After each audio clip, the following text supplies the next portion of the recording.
Formulación clínica en medicina comportamental del sueño, módulo 5, a cargo del docente Hernán Andrés Marín Agudelo.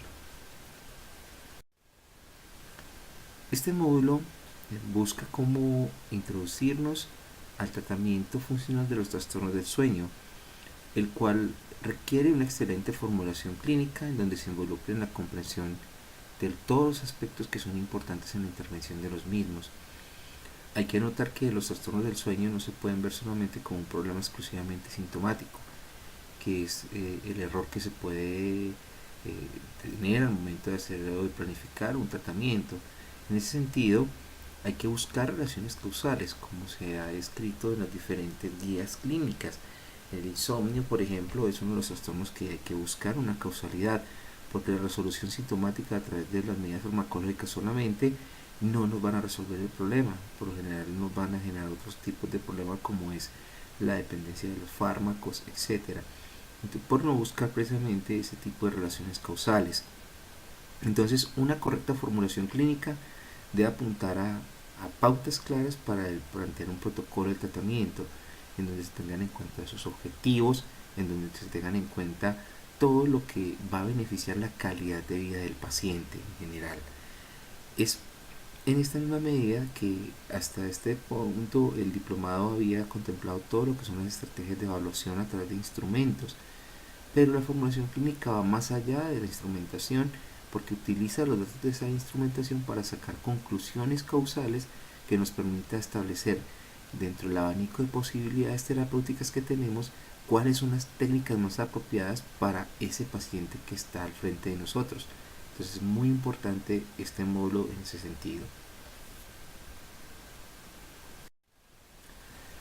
Algunos momentos en el tratamiento, cuando se inicia de manera precoz, sin la consideración de estos elementos de la intervención, el paciente empieza a desertar de la terapia, y es porque se empiezan a aplicar técnicas al azar o se empiezan a estandarizar cosas al azar sin haber hecho todo este proceso de recolección de información y de datos y de adecuar al paciente en una correcta anamnesis y encuadre, que no es otra cosa que establecer todos los criterios básicos de la queja del paciente y establecer cuál es la demanda puntual del paciente para concluir con un adecuado tratamiento.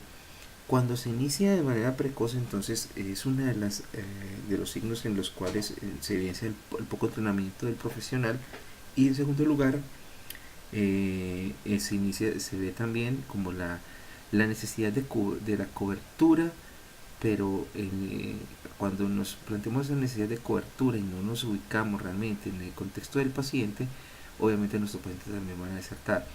Entonces, uno de los métodos fundamentales para evitar que el paciente deserte de la terapia es específicamente una adecuada formulación clínica, que es lo que nos va a permitir de una manera importante trabajar en la etiología del trastorno del paciente, que como vemos casi siempre es multicausal y multifactorial, y poderle dar una resolución a ese tratamiento multifactorial. Entonces es necesario recurrir a una formulación clínica adecuada por procesos básicos, es decir, aquellos factores que llevan al planteamiento del problema, aquellos factores que van a llevar al desencadenamiento del mismo o a mantener el mismo, y apuntar a la intervención de dichos problemas. También es cierto que cada cuadro es especial y hay una diferenciación, si no, no existirían 84 trastornos del sueño en la clasificación internacional de trastornos del sueño, y cada sujeto también que lo padece de manera diferente.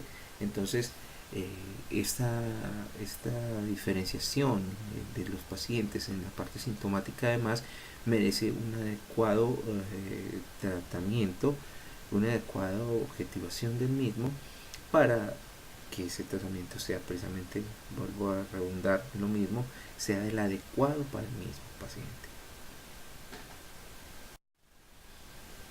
Entonces, ¿qué es formulación clínica? Bueno, la formulación clínica no es otra cosa que un proceso mediante el cual se pone en orden dentro de un modelo de relaciones causales la información que se considera relacionada con el motivo por el cual el paciente acude a buscar ayuda profesional y brindar las bases para diseñar el programa de intervención de nuestro problema del sueño, dirigido a mejorar las condiciones de la calidad de vida de la persona en general. Esta definición de Castro y Ángel de Grey del 98 también es aplicable a la medicina comportamental del sueño, porque es el paciente de una vez quien busca, digámoslo así, ayuda profesional con respecto al sueño, obviamente, y es el terapeuta capacitado el que sienta las bases para diseñar el programa de intervención, poniendo en orden las relaciones de esas causas que el paciente nos relata, que hay que buscarlas en el paciente y en el discurso del paciente, en su historia, en obtenerla por diferentes métodos que ya los hemos visto hasta el momento, las estrategias de evaluación como tal, y poder buscar y planificar los objetivos de la intervención misma. Entonces, en este contexto se entiende como el proceso de formulación clínica rastrea dentro de esa cadena multicausal la información necesaria para el planteamiento de la intervención en los pacientes con trastornos del sueño. Es importante entonces decir que, de acuerdo al modelo de historia del insomnio, de las diferentes patologías del sueño, se aproxima a describir la aplicación de este mismo factor, porque al buscar el rastramiento centrados en causas inmediatas y en factores proximales a la misma, es importante mirar cómo esas relaciones covarían. ¿Qué es covariar? Es decir, eh, están diferentes variabilidades dentro del mismo problema que están explicando el tratamiento. ¿A qué me refiero con esto?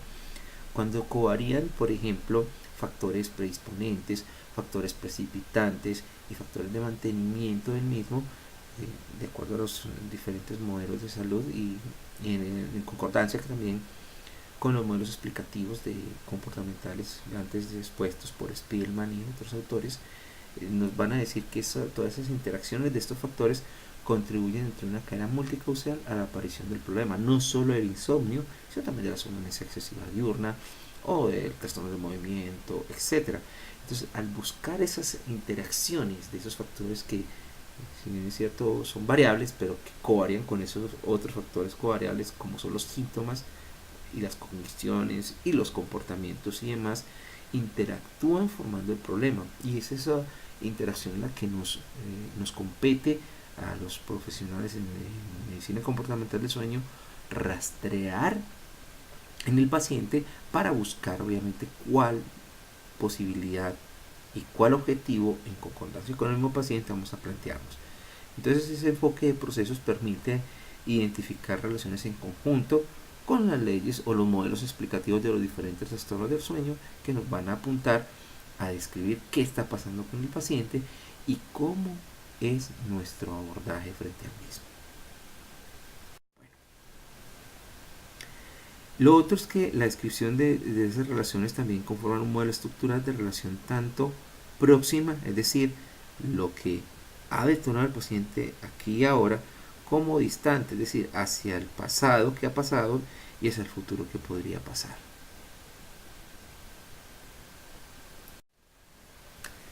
¿Cuáles son entonces esos rastramientos, esas cadenas, esas dimensiones de esa organización de los procesos que forman los trastornos del sueño? Bueno, la primera dimensión que contempla la formulación clínica es una dimensión de tipo temporal. ¿Qué significa esto? Se refiere tanto a la historia de aprendizaje de las conductas como a los factores de desarrollo de las mismas. Dentro de esta dimensión es necesario considerar tanto factores de desarrollo del individuo como eventos específicos en la historia del individuo, que constituyen factores predisponentes y o desencadenar, o que llevan a desencadenar la conducta en particular de insomnio, de somnolencia, parasomnia o lo que estemos hablando en el paciente. ¿A qué me refiero con esto? En esta dimensión temporal, si ese paciente está en su ambiente físico como tal y genera obviamente algún tipo de problema, por ejemplo, trabaja en situaciones en las cuales emocionalmente tiene que ver más intrínsecamente ligado, por ejemplo, la policía, un paciente narcótico policía, como fue uno de los casos que nos tocó atender, allí puede detonar una mayor cantidad de ataques narcolépticos de cataplejía y de somnolencia excesiva que en otro punto, porque en este tipo de trabajos el paciente va a estar más privado de sueño, en este tipo de trabajos el paciente va a tener otro tipo de actividad altamente emocional y significativa. Entonces va a ser un factor de riesgo para él y una predisposición para detonar un problema. Bueno, en el caso del insomnio, la vulnerabilidad por el arousal como que sería el ambiente biológico, y el trabajar, por ejemplo, como vigilante o como docente, etcétera, si les quiere trasnochar, entonces va a ser un factor predisponente a esa aparición del insomnio. Y es lo que tenemos que buscar al momento de hacer la indagación de nuestros pacientes. Y los factores desencadenantes son aquellos que anteceden inmediatamente a la aparición del problema, que es importante preguntarle al paciente, obviamente, cómo ocurrió el problema, cuándo ocurrió por primera vez el problema, en el caso del insomnio, de cualquier síntoma, qué llevó a la aparición de ese problema, porque nos va a dar pistas acerca de qué podemos hacer en el tratamiento. La dimensión jerárquica se refiere entonces a la actuación de diversos procesos interdependientes que están organizados jerárquicamente en diferentes niveles. ¿Y cuáles son? Aquí tenemos el nivel 1, y que incluye aquellos procesos y conjunto de relaciones que no son reducibles a otro nivel superior, por ejemplo los procesos biológicos. En el caso del hiperarousal en el insomnio, de las orexíneas en la narcolepsia, de la recaptación de melatonina en los trastornos del ritmo circadiano, en fin, un montón de relaciones de los procesos biológicos que nos van a determinar los límites del comportamiento patológico del sueño, la alteración del mismo en el individuo. Y tiene que ver con la forma en que esos procesos filogenéticos se manifiestan a nivel del ser, contribuyendo a fijar los límites de la transformación del individuo a partir de ya la interacción con el ambiente, que es lo que va a determinar la aparición del problema. Bueno, ¿qué es aprendido también? Sabemos que una de las teorías precisamente y fundamento de algunas técnicas psicológicas propias de la medicina comportamental del sueño, como la técnica de control estimular, en el caso del insomnio, está determinado por el aprendizaje negativo que hace o aversivo que hace la persona con el no descanso en su cama.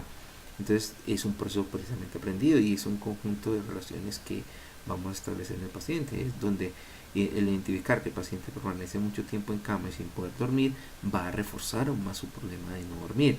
Entonces, de una u otra manera, este tipo de procesos de aprendizaje es necesario retomarlos en los diferentes aspectos de la medicina del sueño con el paciente.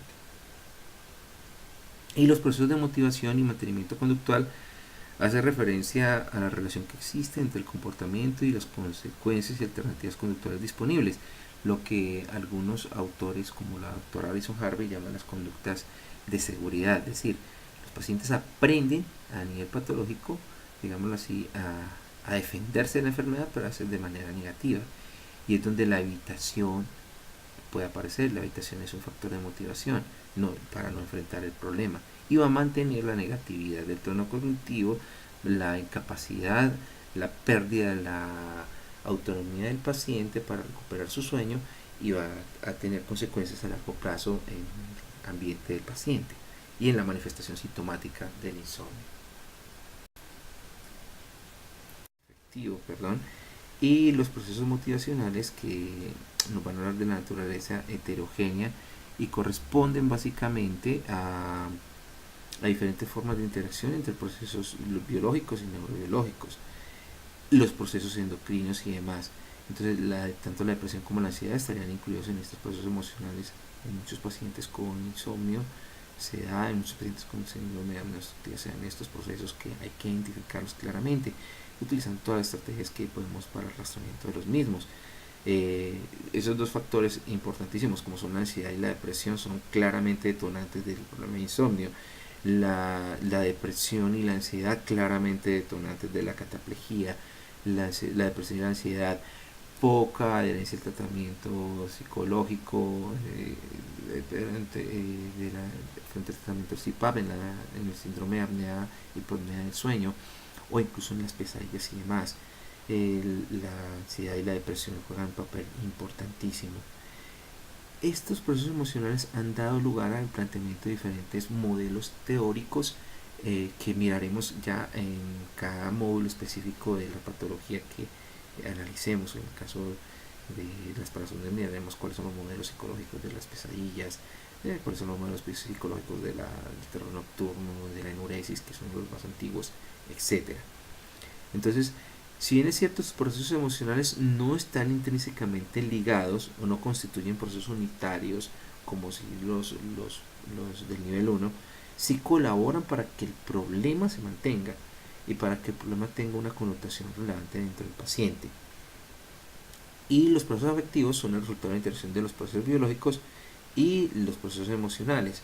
Entonces, muchos de estos procesos afectivos, por ejemplo, son el tono cognitivo negativo en la narcolepsia, en el insomnio, que se da muy frecuentemente, la reactividad en los pacientes con apnea del sueño, la reactividad y el temor en los pacientes con algunas parasomias como los terrores nocturnos específicamente, o como el sonambulismo, etcétera, que de una manera significativa hay que poderlos rastrear.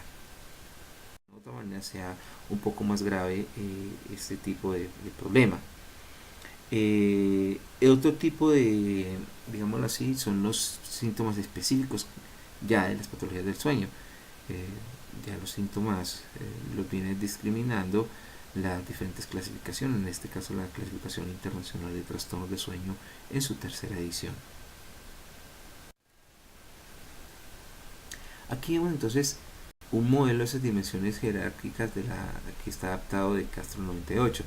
Entonces en el nivel 1, como ya lo vimos, comprende aquellos procesos biológicos aprendidos y motivacionales que interactúan entre sí, con el nivel 2, que son los procesos emocionales. Estos procesos, digamos que son estables en el sujeto y hacen la aparición de la parte sintomática como tal, la respuesta específica. La covariación con otras entidades, llámese apnea del sueño, insomnio, etcétera, diferentes uniones o diferentes concurrencias de los síntomas de los portadores de sueño van a manifestarse en síntomas específicos, y los factores emocionales y afectivos van a colaborar para que esa covariación de identidades o que la respuesta sintomática, como vemos acá, vaya direccionada a estos factores que los predispusieron y centrándose en la aparición de los síntomas. Entonces, el rastreamiento de cada uno de estos aspectos a nivel jerárquico de estos subprocesos nos van a llevar a la respuesta específica y sintomática. Todo esto ligado a que la aparición de los síntomas se dan en el contexto ambiental del paciente. En este contexto ambiental del paciente es donde ocurren la mayor parte de cosas.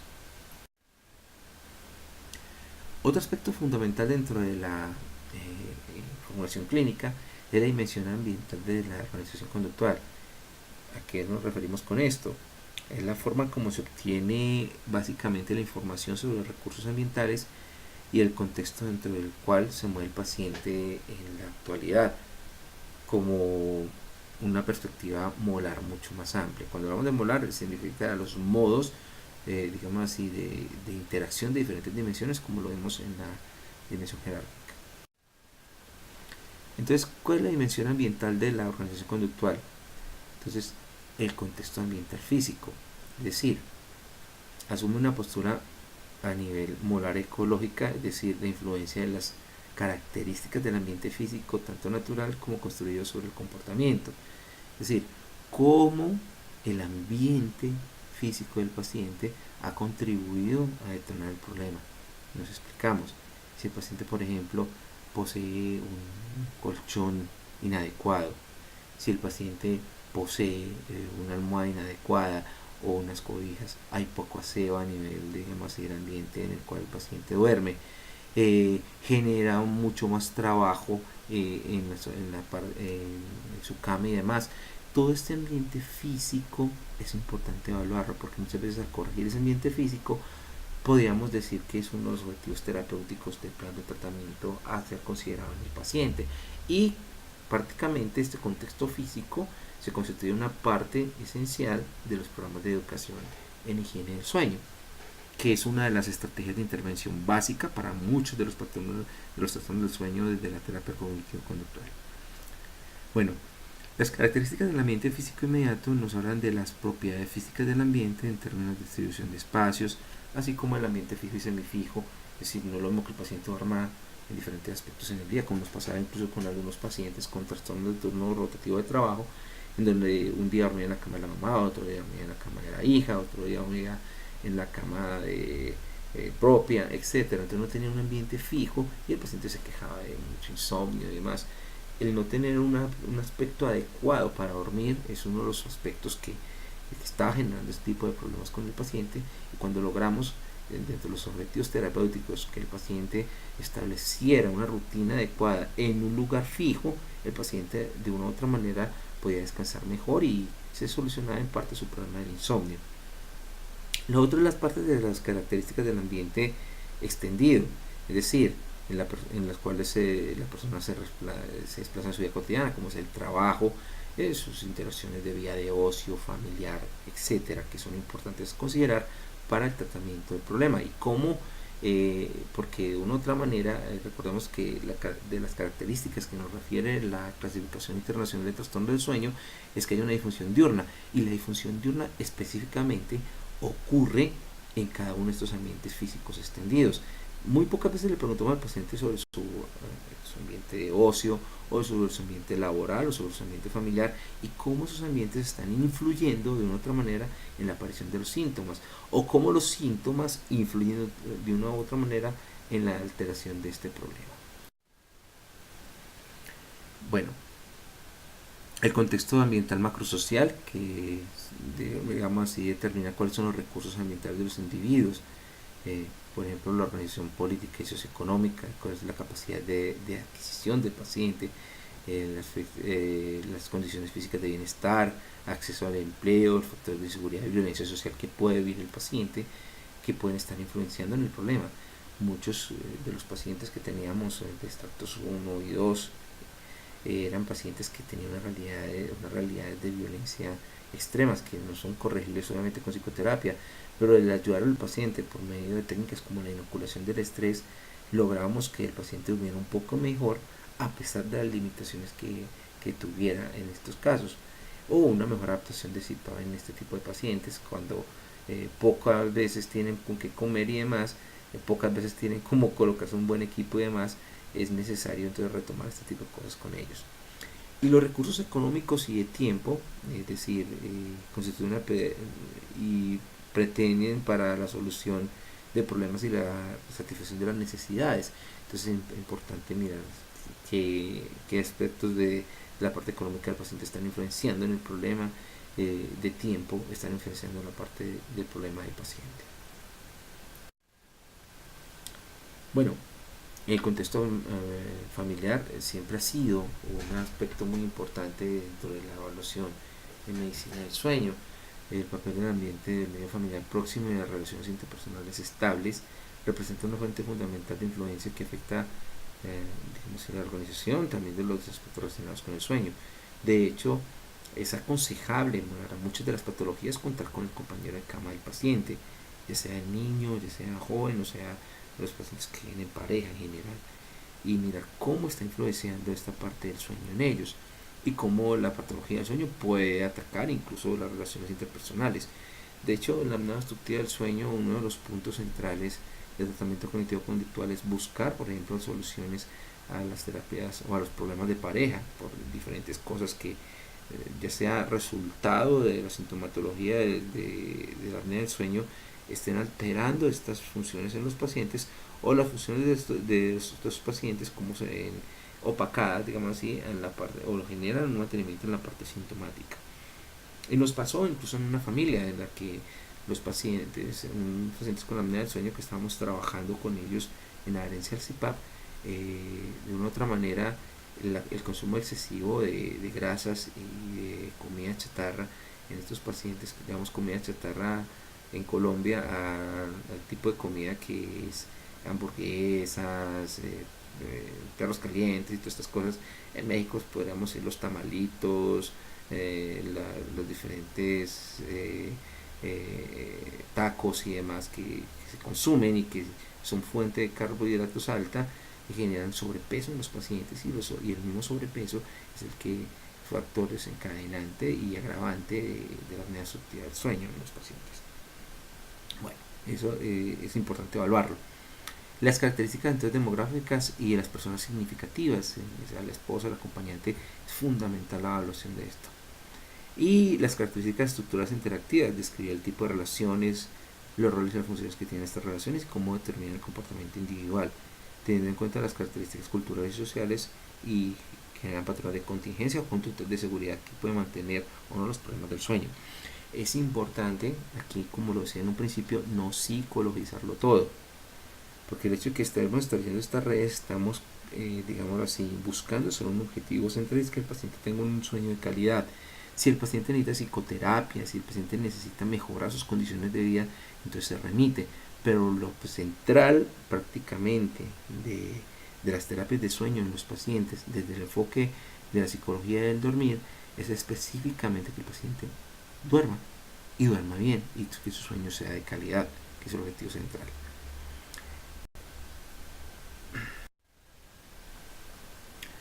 El contexto ambiental laboral, el contexto cultural, las condiciones técnicas y demás. Bueno, en este aspecto hemos tenido la oportunidad de trabajar con pacientes de la cultura cativo-cuna y cómo duermen ellos en general, qué concepciones tienen ellos acerca del sueño para que el sueño sea de calidad. Esos patrones étnicos son fundamentales que los tengamos en cuenta, no solamente en la parte técnica, sino también cuáles son las redes de apoyo central o social del paciente, que nos van a permitir tener también estrategias importantes y diseñar técnicas importantes para que el paciente mejore su calidad de vida. Y el ambiente laboral, en muchos de los casos es necesario contar con el apoyo laboral para el paciente. En algunos casos de insomnio nos pasó que tuvimos que enviar incluso cartas a las empresas para que dejaran al paciente tomar una siesta o para que el paciente pudiera salir un poco más temprano y demás para mejorar su tratamiento, logrando con esto una mejor adherencia al mismo. Y bueno, un aspecto también importante de la organización conductual en la parte ambiental es el ambiente de ocio. Determinar el grado en el cual una persona cuenta con los recursos para realizar la actividad de ocio y de placer. Muchos de los pacientes con insomnio, por ejemplo, no tenían estos espacios de disfrute y de relajarse. Y es prácticamente esa relajación que era necesaria para curar su problema. Entonces, al buscar estos ambientes de ocio con los pacientes y evaluar qué tanto los buscaban los pacientes o no por ellos mismos, nos damos cuenta de que el no buscarlos o el aislarse de los mismos, el centrarse en su problema, hacía que ellos no disfrutaran de las cosas, no buscaran esas herramientas de ocio y demás, que al buscarlas obviamente disminuyeron gran parte de la activación del paciente y fue uno de los puntos centrales para la intervención del insomnio de estos pacientes. Y esto no solamente se aplica para el insomnio, para la somnolencia excesiva también, para el Alzheimer, etc. Los niveles de análisis entonces de la organización por proceso tratan de establecer relaciones entre los acontecimientos que se dan en diferentes niveles de observación y que dan lugar a diferentes resultados, pero al mismo tiempo, como ocurren diferentes resultados, ocurren diferentes manifestaciones sintomáticas del mismo problema, que es lo que hemos estado atendiendo en este caso. El análisis molecular busca entonces establecer relaciones entre unidades de acontecimientos ambientales y conductuales que son relativamente cercanas o contiguas en el tiempo. Es decir, por ejemplo, el excesivo tiempo en cama es una relación molecular que aparece específicamente en un tiempo y que va a prolongar que el paciente haga esa asociación negativa entre lo que es el dormir y lo que es la cama, no descanso, que es la relación aprendida que tiene el paciente en este caso.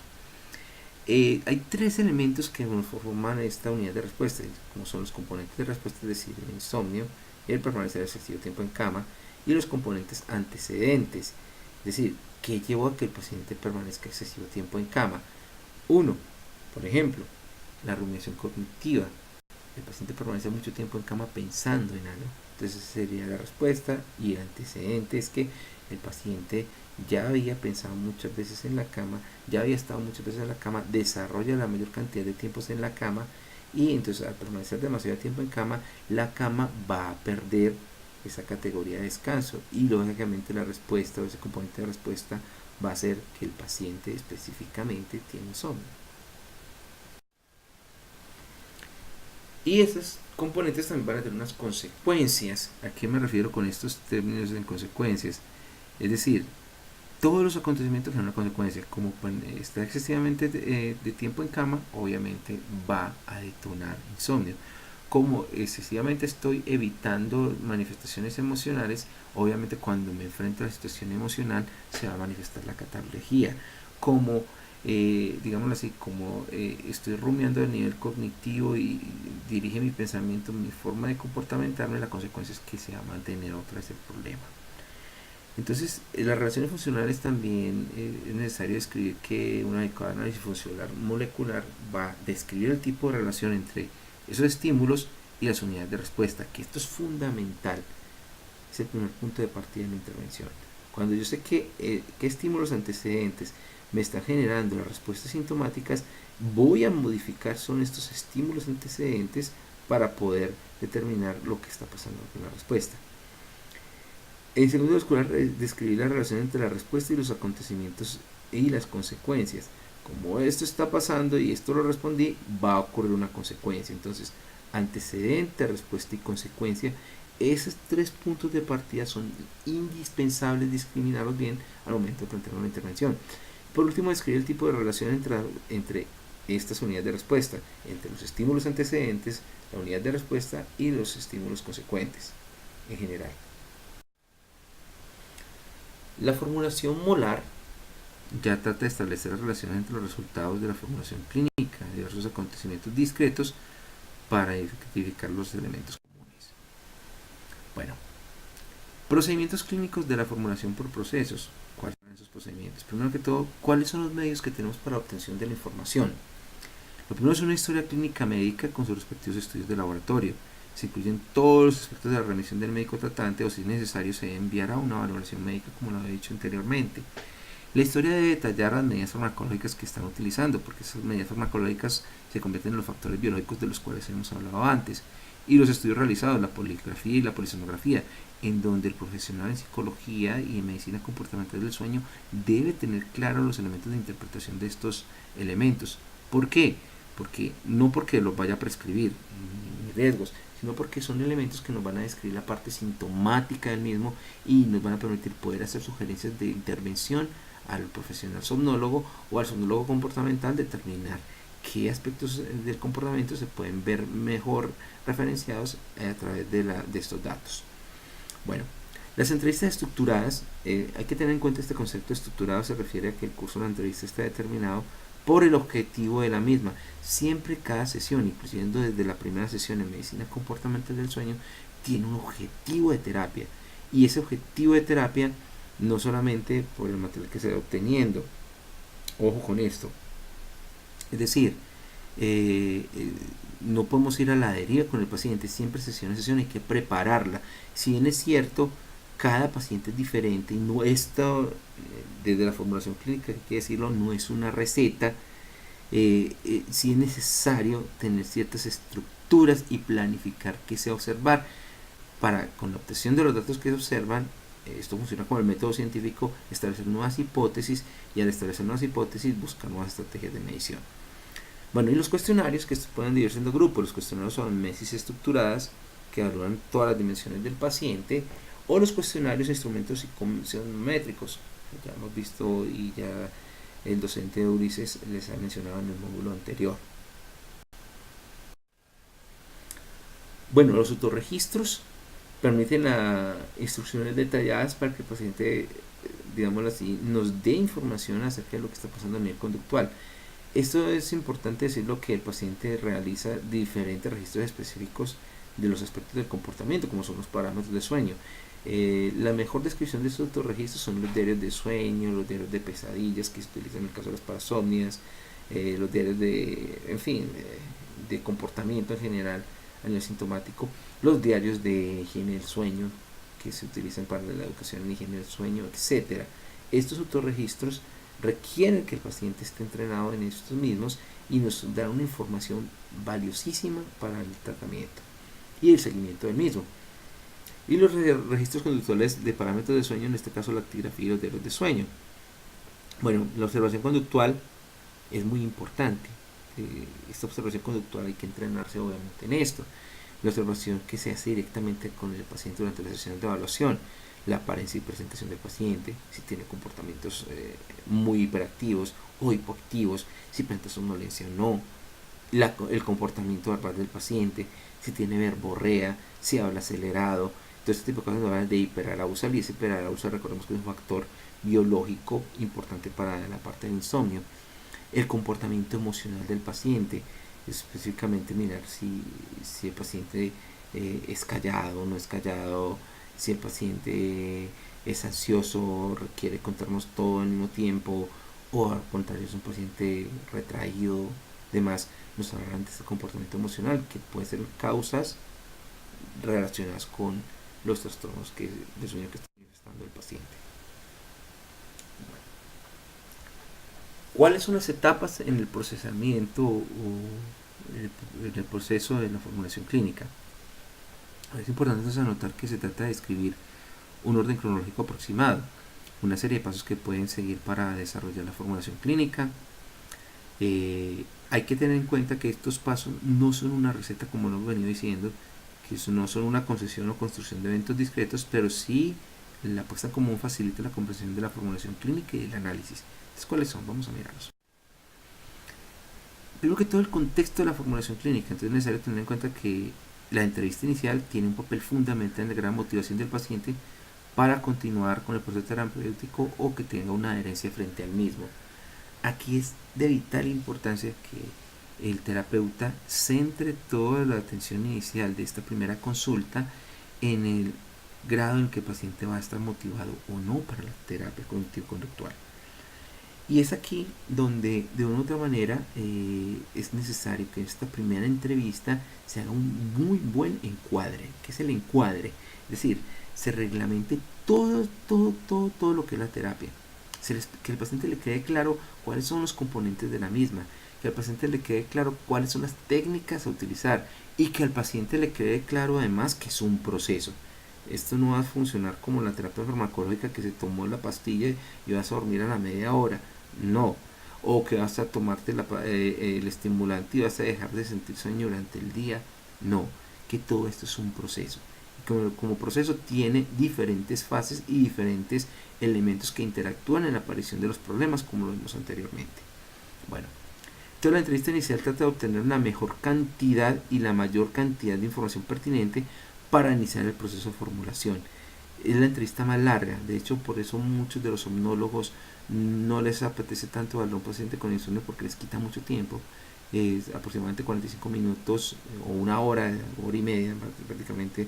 He escuchado a algunos colegas que se demoran haciendo este primer avance.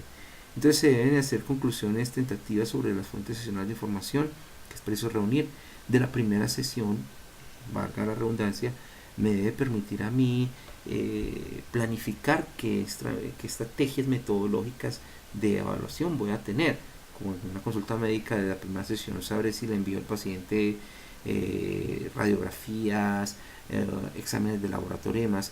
En la primera sesión psicológica también nos debe permitir, si al paciente le vamos a aplicar una serie de pruebas para obtener, de las que ya vimos anteriormente, obtener datos, digámoslo, puntuales, que nos hablen de todas esas dimensiones que ya hemos visto y poder diagnosticar en el paciente. Y se hace una muy buena anamnesis.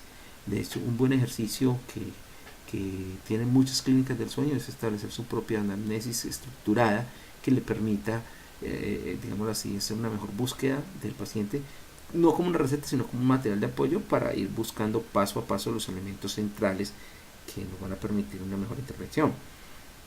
No es necesario presentar información al paciente sobre la metodología y las conclusiones. Prácticamente, es necesario, perdón el lapsus en este momento. Es necesario que al paciente se le explique sobre la metodología, las condiciones y el encuadre y se firme el consentimiento informado, que no es otra cosa que explicar al paciente cuál es el proceso, qué se va a hacer, que no es una receta, pero que hay algo medio estructurado que le va a permitir mejorar su calidad de vida y que está, digamos así, aprobado por la literatura científica y recomendado en general. Bueno, entonces el paciente puede presentar ansiedad por ser la primera vez que vaya a consulta, o porque las expectativas son altas respecto a los logros que pueda obtener de la terapia, o porque ya estaba antes a un psicólogo y no había alcanzado las metas como tal, y las metas que pueden ser muy altas, que es necesario aclarar todo eso en la primera sesión. Y lo segundo es propiciar una información puntual y detallada, no solamente sobre la metodología de la sesión, sino sobre las reglas que van a determinar que este proceso de intervención salga adelante. Al paciente le debe quedar absolutamente claro todo este tipo de información. Bueno, la metodología de la formulación clínica no es otra que la del método científico, en donde buscamos validar y contrastar hipótesis en general, que van a correlacionar con los motivos de consulta que tiene el paciente y que de una u otra manera van a permitir que nuestra intervención sea de una manera mucho mejor. Entonces hay dos direcciones en las que se pueden llevar a cabo la formulación clínica. Vamos a mirarlas. La metodología descendente precisamente busca que, partiendo del motivo de consulta, buscar, digámoslo así, entre los niveles 1 y 2, que ya los hemos visto, es decir, los factores biológicos, aprendidos y demás, que son los primeros predisponentes, hacia los factores emocionales y motivacionales o afectivos, y describir la naturaleza de la queja entre estos dos aspectos. Entonces se debe especificar que las conductas asociadas con la expresión del nivel 4 permiten un adecuado análisis funcional, es decir, de que antecedió estos niveles unidos para generar el nivel 3 y 4, las covariaciones y las presencias sintomáticas como tal. Es necesario entonces determinar la presencia de otras manifestaciones conductuales, emocionales, afectivas, etc. Entonces, parte desde esos niveles unidos hacia lo que es, digamos así, todo lo que ha sido explicado desde la parte sintomática. Entonces, si tenemos en cuenta el síntoma, nos vamos a ir hacia atrás a ver qué está pasando, que es la metodología descendente. En contraparte a la metodología descendente sigue la siguiente, que es la ascendente, y es cuando se presentan los síntomas, entonces vamos al nivel 1 y 2 y a partir de ese nivel 1 y 2 para explicar el síntoma. En la metodología anterior veíamos cómo desde el nivel sintomático nos íbamos a los procesos 1 y 2. Aquí es desde los procesos 1 y 2 cómo nos vamos a ir hacia la parte sintomática. Y es específicamente la gran diferencia. En la metodología descendente se da mucho ya cuando los pacientes vienen de remisión médica, es decir, cuando vienen con una historia clínica muy completa, de rastramiento de causas y demás. Entonces partimos de toda esa parte sintomática a buscar ya los elementos biológicos, funcionales y demás, emocionales y motivacionales en los pacientes. Cosa contraria cuando el paciente acude por primera vez a consulta psicológica y no ha ido a la parte médica, en donde pasa lo contrario. Como partimos de lo primero a la parte sintomática, como están estructurados esos síntomas. ¿Cuáles son las estructuras de las etapas de la formulación clínica por procesos? La primera parte es la entrevista inicial. ¿Qué es esta entrevista inicial? A ver, busca reunir generalmente el motivo de consulta y las condiciones personales y contextuales del paciente. Se observa y se registran las características del comportamiento del paciente durante la entrevista inicial. Se obtiene la información entre los motivos iniciales o las razones por las que el paciente decide buscar ayuda profesional. Describe la historia y los acontecimientos desencadenantes de cada uno de los motivos de consulta, que es importante mirarlos acá. Establecen el valor inicial que el paciente presenta en su motivo de consulta. Formula las hipótesis sobre los niveles determinados del paso anterior y establece la dirección ascendente o descendente, que ya la hemos visto. Entonces, estos son los logros principales de la primera consulta. Además, a todo esto le añadimos con que se firma el consentimiento informado y que el paciente le quede claro cuál es el método de trabajo y hacia dónde vamos. Y además que en esta primera entrevista nos permita, digámoslo así, describir, digámoslo así, las herramientas o los datos que necesitamos complementar para establecer los motivos de consulta de los pacientes. Y ya en la etapa 2, que es la planeación de las demás entrevistas, partiendo de esa primera sesión, nos va a permitir, digámoslo así, formular una segunda entrevista o una tercera entrevista de evaluación. Entonces, en la entrevista, esta información es importante para generar las hipótesis del nivel molecular o del nivel molar, de interacción de todos los procesos que ya hemos detectado, de todos los datos que tenemos, y buscar datos personales y demográficos en las personas significativas. Entonces, debemos de planificar que en esta sesión tengamos datos sobre las dimensiones ambientales del paciente, como el ambiente físico, las condiciones económicas, el área afectiva de pareja y sexualidad, el área laboral académica, el área de ocio, etcétera, que es importante evaluarlos y mirar cómo están influyendo estas áreas o cómo están siendo afectadas estas áreas por la patología del sueño. Ya en la etapa 3 buscamos identificar las fuentes de influencia de factores de adquisición y de condicionamiento. Entonces, esos factores de predisposición y la forma en que los acontecimientos históricos significativos tienen una influencia en la situación actual del paciente, para obtener información sobre las características de los padres, hacer un recuento de los acontecimientos significativos en la historia del paciente. Dentro de esos acontecimientos significativos de la historia del paciente es el momento de la aparición del problema, cómo el problema desde ese punto de partida hacia adelante tuvo un suceso y hacia atrás tuvo otros sucesos que lo va a estar manteniendo en un momento. Porque nos llevaría este análisis a generar las primeras hipótesis sobre los factores de la adquisición del problema, lo cual nos va a ser un punto de partida para podernos, digamos así, hacer los primeros objetivos terapéuticos. En la etapa 4 hay una introducción a la formulación molecular. Y aquí tenemos que empezar a establecer relaciones funcionales entre los elementos que ya hemos identificado, cómo están covariando, cómo están explicando la aparición de los elementos del grado 4 que son los síntomas, cómo están covariando con, digámoslo así, con las comorbilidades y cómo los procesos tanto emocionales como afectivos, como biológicos, como aprendidos y como cognitivos están contribuyendo de manera importante en el problema. Y determinar si, digámoslo así, las características topográficas de los parámetros de la respuesta son, cuando hablamos de características topográficas, muy importante detenernos acá. Cuando hablamos de características topográficas nos referimos a la forma de cómo están impactando los síntomas, con qué relevancia están apareciendo cada una de ellas, qué frecuencia o más están apareciendo cada una de ellas para explicarnos la respuesta sintomática. Es decir, con qué frecuencia los factores emocionales, por ejemplo, la depresión, la ansiedad y demás, están explicando la respuesta cognitiva, etc. O cómo las respuestas de tipo biológico no están determinadamente ligadas a la manifestación sintomática de los mismos. Y determinar los sistemas y procesos que forman parte de esta unidad de respuesta en particular.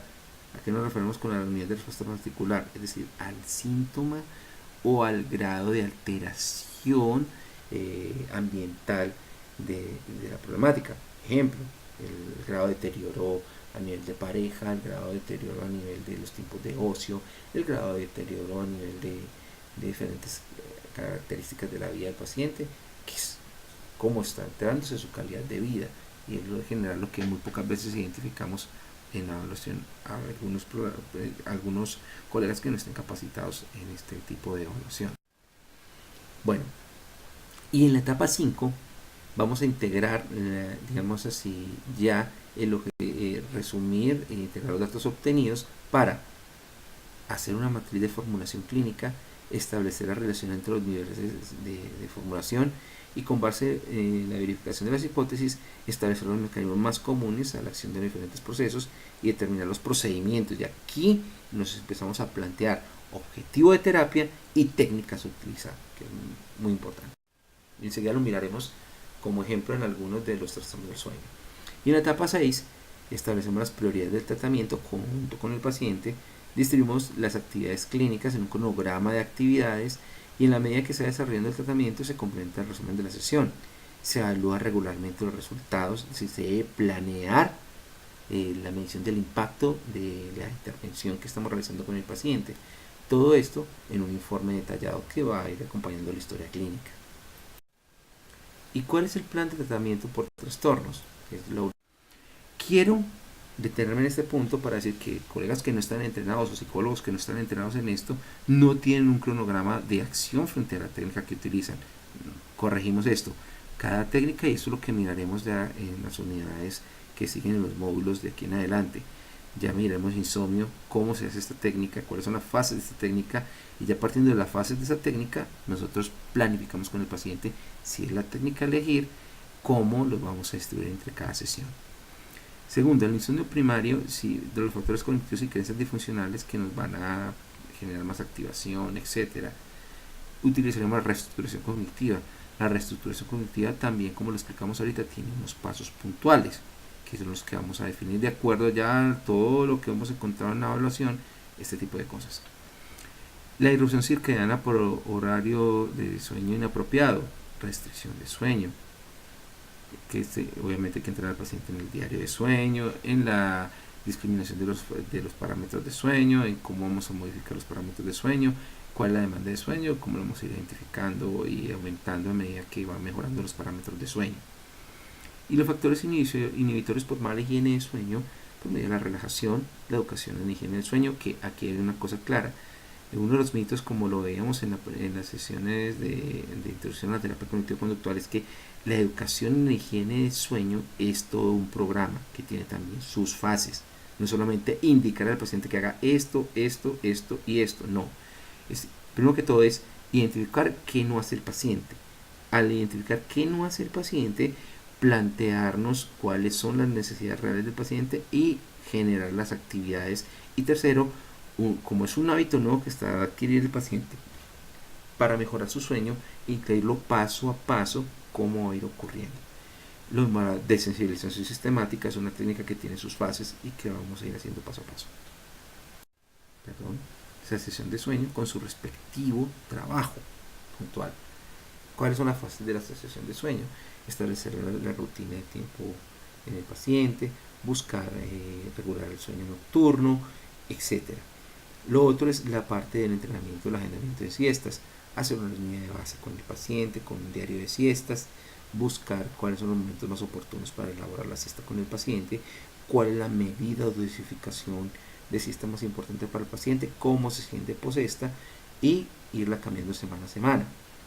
La terapia motivacional para incrementar esta de motivación en aquellos momentos del día en los que la tendencia a la arousal está más bajita. Sabemos que una alta motivación es una disrupción de la somnolencia excesiva diurna y también la educación en higiene de sueño. En la narcolepsia es lo mismo. Cataplejía, asociación estimular a través de la presentación excesiva del estímulo como tal para que pierda su valoración como tal. La desensibilización sistemática es una técnica que nos ha funcionado muy bien en los pacientes con narcolepsia y ha sido un punto de partida para el tratamiento de la intervención de la cataplejía. La relajación muscular, la técnica de sueños lúcidos para los factores como las parálisis de sueño y las alucinaciones sinagógicas. La hipnosis también ha sido utilizada para la intervención de estos problemas.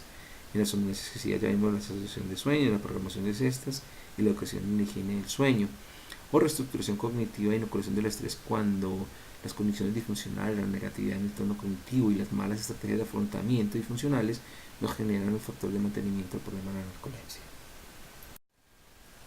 En el SAOS, por ejemplo, haber identificado factores motivacionales o al aparecer factores motivacionales relacionados con la adherencia al tratamiento de la claustrofobia, utilizaríamos la terapia motivacional, la sensibilización sistemática, entre otras.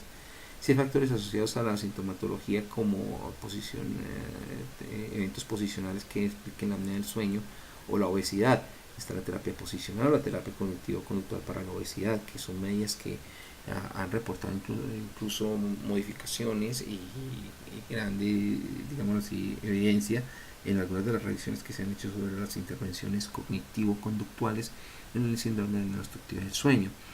En la somnolencia excesiva diurna ya vimos la utilización de las técnicas y en los factores cognitivos relacionados a la adherencia al tratamiento del CPAP y el conocimiento de la enfermedad. Debemos de utilizar la estructuración cognitiva y la inoculación del estrés en este tipo de pacientes. En los trastornos del movimiento vemos que el síndrome de piernas inquietas tiene un componente educativo y un componente conductual cognitivo, de acuerdo a la evaluación que hayamos hecho y cómo las diferentes dimensiones van a aportarnos a esto.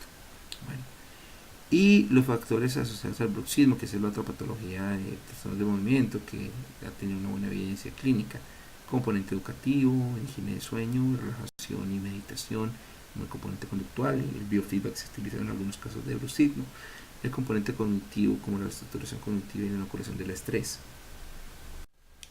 En las parasomnias vemos que cada una de las parasomnias ha tenido diferentes manifestaciones y diferentes puntos de técnicas que, de acuerdo a la exploración que hayamos hecho, las vamos a ir manifestando. Por ejemplo, en el caso de despertar confusional, inoculación del estrés, el entrenamiento en despertares, en los factores sintomáticos como de los terrores nocturnos, como la educación en higiene del sueño, las medidas de seguridad, entrenamiento en despertares, relajación, hipnosis y psicoterapia, en el sonambulismo, el entrenamiento en despertares, hipnosis y psicoterapia, educación en higiene de sueño, En los trastornos alimenticios, la relajación, hipnosis, psicoterapia, inoculación del estrés, reestructuración cognitiva, entrenamiento en despertares, la enuresis, el entrenamiento en alarmas, que es una de las técnicas conductuales más antiguas, la interpretación de los trastornos del sueño.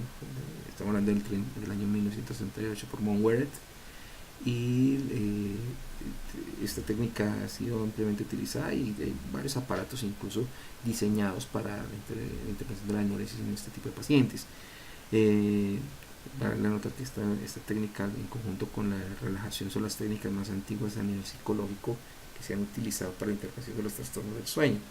En la educación de enfermedades, la enuresis también es muy importante, sobre todo controlar las micciones, cómo de controlar micciones y la ingesta de bebidas en la noche. Es un papel fundamental en la intervención de la enuresis. Los métodos conductuales de refuerzo y recompensa, como el control de fichas y demás, se hace mucho en este tipo de pacientes, sobre todo en los niños. Esto resulta obviamente de una adecuada formulación clínica. Si no tenemos una formulación clínica, no podríamos llegar a estas técnicas.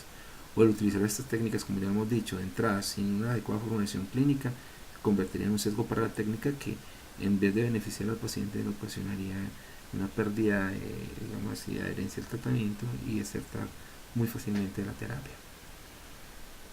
Bueno, los factores sintomáticos como de las pesadillas, las terapias de ensayo de imágenes, las terapias de exposición, relajación y prescripción, del contenido de la pesadilla, la terapia de sueño lúcido, entrenar al paciente en controlar su sueño, hipnosis, la desensibilización ocular y el reprocesamiento.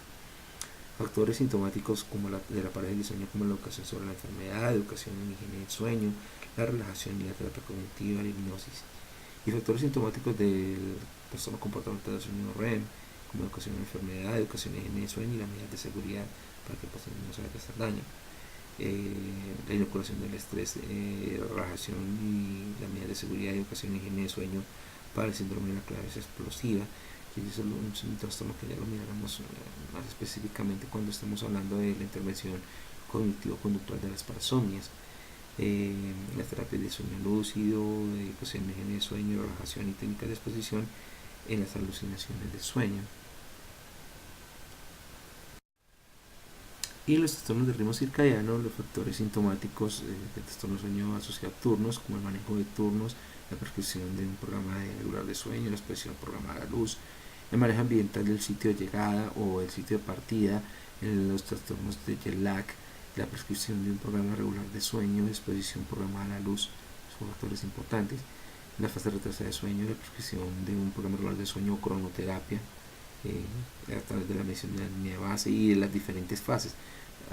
No lo voy a repetir porque ya lo habíamos dicho anteriormente. Recuerden que cada una de estas técnicas tiene diferentes fases y es en las fases donde, de acuerdo a la formulación clínica, que nos va a permitir plantear esta técnica y plantear los objetivos y las fases de la misma. Lo mismo ocurrirá en los otros trastornos de sueño, como el trastorno de sueño vigilia irregular, el trastorno de alimentación, digamos así, o el trastorno de fase avanzada de sueño, y un ciclo diferente de sueño vigilia 24 horas, en donde la prescripción de siestas y la exposición a la luz se convierte en un factor de punto de partida para la interpretación del ritmo circadiano, pero a pesar de que aquí lo hemos colocado básicamente en cada uno, en todos los trastornos de sueño, hay diferenciación en cada trastorno de ritmo circadiano de cómo se utilizan tanto la exposición lumínica como la prescripción de sueño.